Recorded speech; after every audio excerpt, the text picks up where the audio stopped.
जय हिंद। नमस्कार दोस्तों, आज लेकर आया हूँ टीचर भर्ती में हर बार, जी हाँ, हर बार पूछा जाने वाला सुपर डुपर हिट टॉपिक अधिगम अक्षमता या अधिगम असमर्थता, अधिगम विकार या अधिगम की कठिनाइयाँ।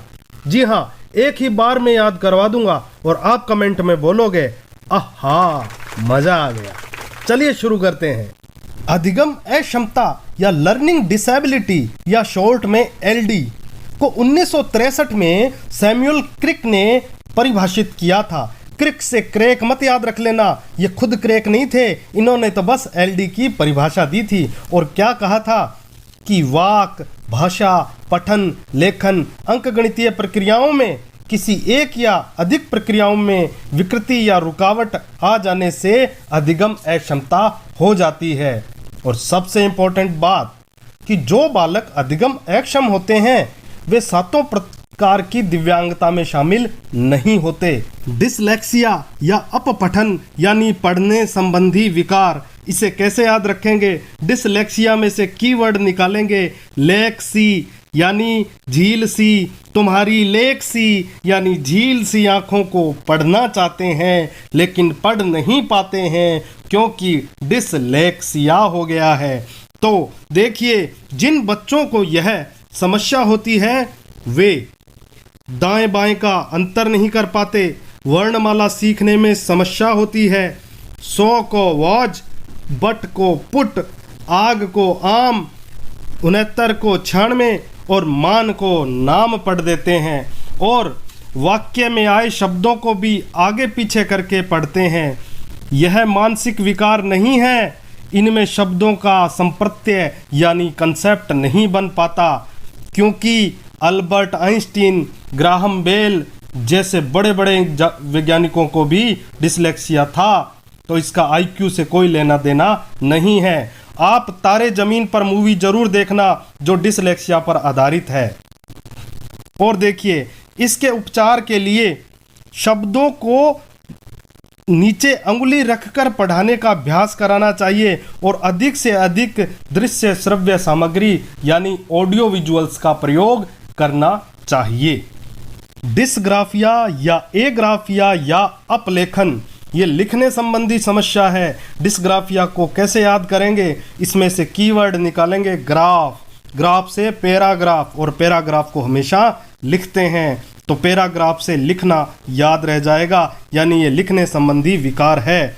देखिए, इस अक्षमता में बालक अक्षरों, शब्दों को किसी को बड़ा और किसी को छोटा लिखता है, किसी को लाइन के ऊपर लिखता है, किसी को नीचे लिखता है और शब्दों अक्षरों के बीच में अनियमित स्थान छोड़ देता है।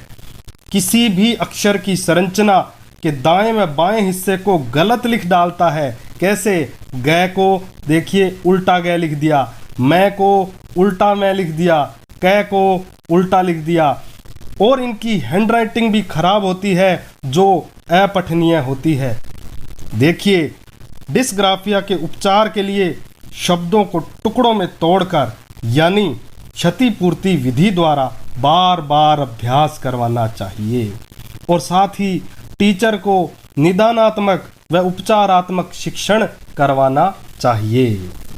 तीसरा अधिगम संबंधी विकार है डिसकैलकुलिया, एकैलकुलिया या अपगणन या गणितीय कौशल संबंधी विकार। इसे कैसे याद रखेंगे? डिसकैलकुलिया में से कैलकुलिया यानी कैलकुलेशन आ रहा है तो याद रहेगा कि बच्चे गणित के जोड़, घटाव, गुणा भाग आदि संक्रियाओं को काफ़ी कोशिश के बाद भी सीख नहीं पाते। तो इन्हें संख्या पहचानने, बड़े छोटे, परिधि, क्षेत्रफल, समय, दूरी, रुपयों के लेन देन आदि गणितीय कार्यों में बहुत कठिनाई होती है। इसके उपचार के लिए गणित को खेल विधि और प्रश्नोत्तर विधि द्वारा सिखाना चाहिए और फ्लैश कार्ड, कंप्यूटर गेम आदि का उपयोग करना चाहिए। गणितीय चिन्हों के बार बार बहुइंद्रिय अभ्यास और अलग अलग रंगों का उपयोग करके इन चिन्हों को सिखाना चाहिए और बच्चे को वास्तविक जीवन के उदाहरणों से सिखाना चाहिए। चौथा अधिगम विकार है डिस्फेजिया, एफेजिया या वाक क्षमता संबंधी विकार। कैसे याद करेंगे? फेजिया से फौजी, और फौजी को देखते ही बोलने का मन करता है जय हिंद। तो फौजिया से बोलना यानी जय हिंद बोलना यानी बोलने संबंधी विकार याद रह जाएगा। यह जन्मजात न होकर किसी चोट से ब्रेन ड्रेमेज होने के कारण मानसिक विकृति हो जाती है। इस दशा के कारण बालक अपने विचार अभिव्यक्त नहीं कर पाता, यानी कि वाक क्षमता संबंधी विकार हो जाता है। पांचवा अधिगम विकार है डिस्प्रेक्सिया यानी चित्रांकन संबंधी विकार।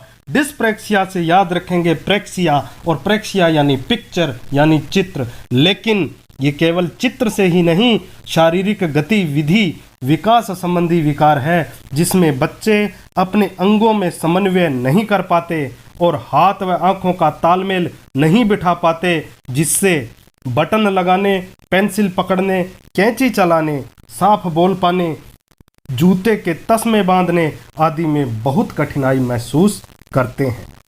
नेक्स्ट अधिगम विकार है अवधान अभाव अति सक्रियशीलता समस्या या ADHD, attention deficit hyper activity disorder.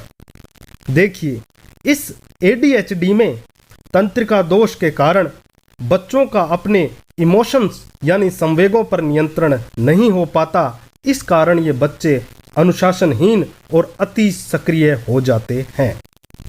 तो दोस्तों, इस तरह से हमने लर्निंग से रिलेटेड मुख्य कठिनाइयाँ या दोष पढ़ लिए हैं। अब हम कुछ अन्य मनोविकार देखेंगे, लेकिन उससे पहले आप हमारे चैनल पर नए हैं तो कृपया सब्सक्राइब जरूर कर लीजिए।